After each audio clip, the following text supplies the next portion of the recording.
सभी को नमस्कार। मैं Sunny Srivastava, special education teacher, new Delhi. एक बार फिर से स्वागत करता हूँ आप सभी का अपने एक नए वीडियो में। आज की वीडियो आधारित है सरदार वल्लभ भाई पटेल के ऊपर।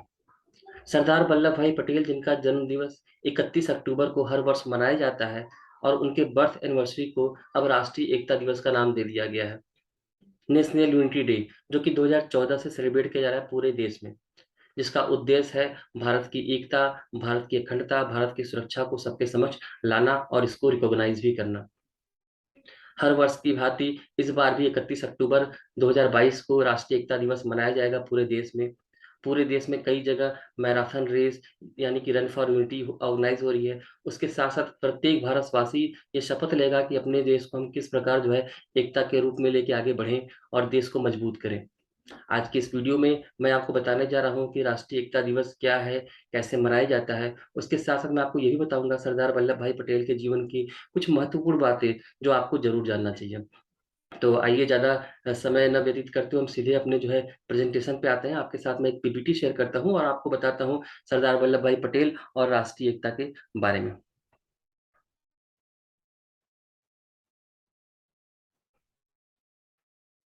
जैसा कि आप देख रहे हैं हमारे स्क्रीन पे राष्ट्रीय एकता दिवस, नेशनल यूनिटी डे।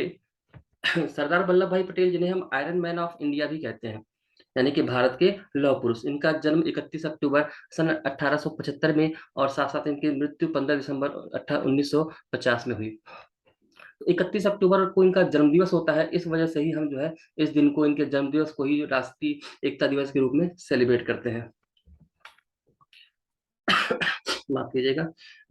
राष्ट्रीय एकता दिवस की जब हम बात कर रहे हैं तो यहाँ पे आप देखिए सबसे पहला पॉइंट जो हम देख रहे हैं वो ये है कि national unity day is celebrated every year on 31 October to commemorate the birth anniversary of Sardar Vallabh Bhai Patel. जो कि मैंने आपको पहले ही बताया कि सरदार वल्लभ भाई पटेल के बर्थ एनिवर्सरी को ही हम 31 अक्टूबर को नेशनल यूनिटी डे के रूप में सेलिब्रेट किया जाता है। It is also known as Rashtriya Ekta दिवस, इसका हिंदी में नाम राष्ट्रीय एकता दिवस भी होता है। It was celebrated for the first time in 2014 with the aim to pay tribute to the Iron Man of India by remembering the extraordinary work for the country.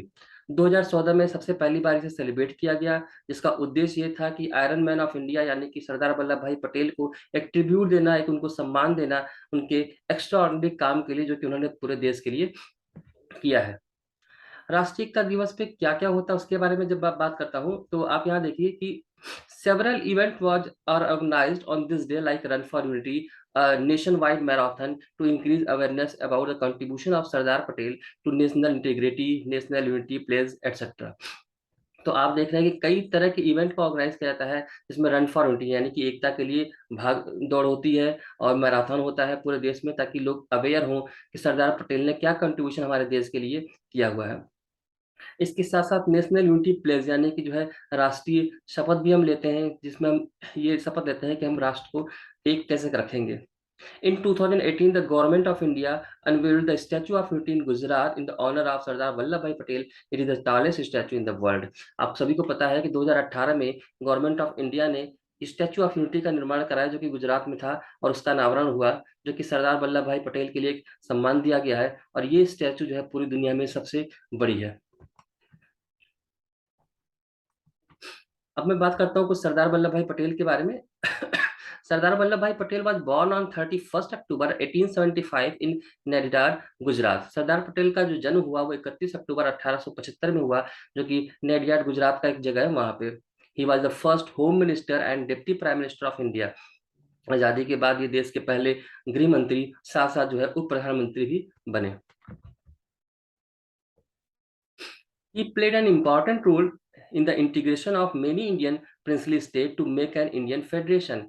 इन्होंने बहुत ही महत्वपूर्ण रोल निभाया था कि भारत में बहुत से पहले राजसी जब भारत आज़ाद हुआ तो भारत में बहुत तरह के अलग-अलग राज्य थे, अलग-अलग राजाओं का शासन था, उनको इकट्ठा करके भारत के में मिलाने का काम इन्होंने किया और बहुत ही महत्वपूर्ण काम था ये। At the time of independence Sardar Patel played a key role in the convincing several princely state to align with the Indian union. Sardar Patel independence के समय जो है सभी राजसी जितने भी क्षेत्र थे, सभी राज्यों में जाके कन्विंस किया लोगों को और उनको भारत संघ में शामिल होने के लिए आमंत्रित भी किया और साथ-साथ जो है उनको कन्विंस भी किया। He also worked hard as a social leader for the independence of India. वो एक सोशल लीडर के रूप में भी देश के आज़ादी के लिए काफ़ी काम किए। women of Bardoli bestowed the title Sardar on Vallabh Bhai Patel, which means a chief or a leader. जब बारदोली का आंदोलन चल रहा था तो वहाँ पे लैंड रेवेन्यू के लिए जो है इन्होंने सत्याग्रह भी किया और अंग्रेजों को काफी जो है पीछे भी ढकेला। तो इससे काफी प्रभावित होकर वहाँ की जितनी भी औरतें थी बारदोली की, उन्होंने इनको एक उपाधि दी जिनको सरदार बोला। तब से वल्लभ भाई पटेल को सरदार वल्लभ भाई पटेल कहा जाता है। सरदार का मतलब अ चीफ और अ लीडर, यानी कि एक नेता या एक मुख्य व्यक्ति के रूप में माना जाता है। He is recognized as the real unifier of India for his colossal contribution to integrate and make India united, एक Bharat and an independent nation. वो भारत के एक रियल यूनिफायर ऑफ इंडिया, यानी कि एकीकृत करने के लिए भारत को एकीकृत करता है, जिन्होंने भारत को एक करने में, यूनाइट करने में, एक भारत बनाने में और स्वतंत्र भारत बनाने में बहुत ही महत्वपूर्ण रोल किया। He requested the people of India to live together by uniting in order to create श्रेष्ठ भारत फॉरमोस्ट इंडिया। उन्होंने भारत के लोगों से रिक्वेस्ट की, उनसे विनती की कि वो सब एक साथ मिलकर रहें ताकि भारत को हम श्रेष्ठ भारत बना सकें। He is also remembered as the patron saint of India civil servant as he establish the modern all India service system. और भारत में जितने भी सिविल सर्विसेज होते हैं उसके उनको जो है पैट्रॉन सेंट बोलते हैं, यानी कि उन्होंने ही उसकी शुरुआत की थी। जितनी भी सिविल सर्विसेज भारत में आज काम कर रही हैं उसकी शुरुआत वल्लभ भाई पटेल के समय ही हुई थी। उन्होंने इसका कॉन्सेप्ट लाया था कि सिविल सर्विसेज में किस प्रकार जो अपॉइंटमेंट होनी चाहिए और कैसे काम होना चाहिए। ये सरदार वल्लभ भाई पटेल के ही योगदान थे। और ये है सरदार वल्लभ भाई पटेल के जन्मदिवस के अवसर पे जो राष्ट्रीय एकता दिवस में हम शपथ लेते हैं उसके बारे में। मैं यहाँ पे देखिए हिंदी और इंग्लिश दोनों ही वर्जन है, मैं इसको पढ़ के सुनाता हूँ। और ये शपथ हर भारतवासी को लेनी है ताकि हम भारत को एक रख सकें। हिंदी में कहता है, मैं सत्यनिष्ठा से शपथ लेता हूँ कि मैं राष्ट्र की एकता, अखंडता और सुरक्षा को बनाए रखने के लिए स्वयं को समर्पित करूंगा और अपने देशवासियों के बीच यह संदेश फैलाने का भी भरसक प्रयत्न करूंगा। मैं यह शपथ अपने देश की एकता की भावना से ले रहा हूँ जिसे सरदार वल्लभ भाई पटेल की दूरदर्शिता और एवं कार्यों द्वारा संभव बनाया जा सका। मैं अपने देश की आंतरिक सुरक्षा को सुनिश्चित करने के लिए अपना योगदान करने का भी सत्यनिष्ठा से संकल्प करता हूँ।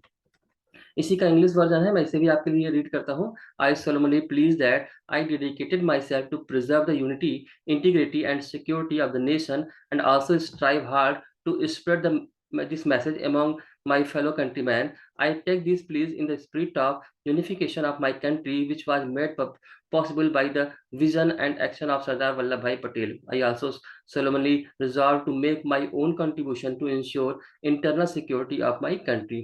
तो ये राष्ट्रीय एकता दिवस पे शपथ है जो कि हमारे हर भारतवासियों को लेनी होती है। तो ये आपने देखा जो है कि मैंने आपको वल्लभ भाई पटेल के बारे में जो है चीज़ें भी बताई और साथ-साथ ये भी बताया कि राष्ट्रीय एकता दिवस में क्या करते हैं, कैसे होता है। तो आपने देखा कि राष्ट्रीय एकता दिवस में हम जो है यूनिटी रन होता है, रन ऑफ यूनिटी होता है। इसके साथ-साथ जो है हम बहुत तरह के इवेंट भी करते हैं ताकि अवेयरनेस बने लोगों के बीच में और साथ-साथ जो है लोग एकता के लिए आगे बढ़ें। तो आई होप जो है इस 31 अक्टूबर को भी आप सभी जो है national unity of India celebrate करेंगे, नेशनल यूनिटी डे को सेलिब्रेट करेंगे, राष्ट्रीय एकता दिवस मनाएँगे और जो भी पार्टिसिपेशन करना है, चाहे वो रन फॉर यूनिटी हो, चाहे प्लेज लेना हो, उसमें बढ़-चढ़ कर हिस्सा लेंगे और साथ-साथ अपने आस-पास लोगों को इसके बारे में अवेयर भी करेंगे। देखिए, आज जो मैंने जानकारी दी है, ये जानकारी बहुत इम्पोर्टेंट है, इसे आपको जानना चाहिए। यदि आप किसी कॉम्पिटिशन की भी तैयारी कर रहे हैं तो उसमें भी ये पॉइंट ज़रूर पूछे जाते हैं, उसके लिए भी ये बहुत हेल्पफुल होगा। उम्मीद करता हूँ कि आपको मेरा ये वीडियो पसंद आया होगा। आगे मैं कुछ नए वीडियोज़ को लेके, कुछ नए पॉइंट्स को लेके फिर आपके सामने आऊँगा। तब तक के लिए नमस्कार, आपका बहुत-बहुत धन्यवाद।